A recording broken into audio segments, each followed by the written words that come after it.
हाय, मी तुमच्यासोबत नेहमीच शेअर करत असते की मुलांना जर रोज रोज तीच पोळी भाजी खाऊ घातली तर ते खाण्याचा कंटाळवाणा करतात. तर असंच काहीतरी माझ्या मुलीसोबत आहे. 2 दिवसाआधी डोस्याचं बॅटर टाकलं होतं आणि तेच डोसा इडली खाऊन ती बोर झाली होती. आज म्हणाली मम्मा काहीतरी नवीन कर. तर आज मी एक क्रिएटिव्हिटी ट्राय केलेली आहे.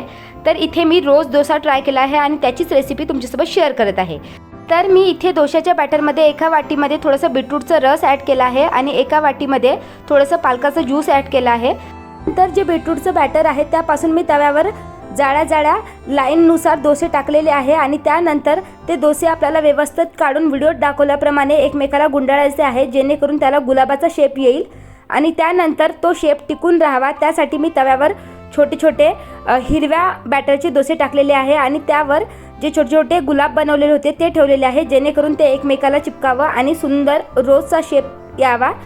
बघू शकता आपले मस्त डोसा बॅटरपासून रोज आकाराचे डोसे तयार आहे.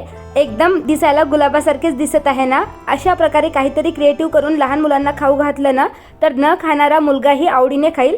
तर आय होप मैत्रिणींनो तुम्हाला ही रेसिपी नक्कीच आवडली असेल. जर आवडली असेल तर व्हिडिओला लाईक करा आणि असेच व्हिडिओ पाहण्यासाठी चॅनलला देखील सबस्क्राईब करा.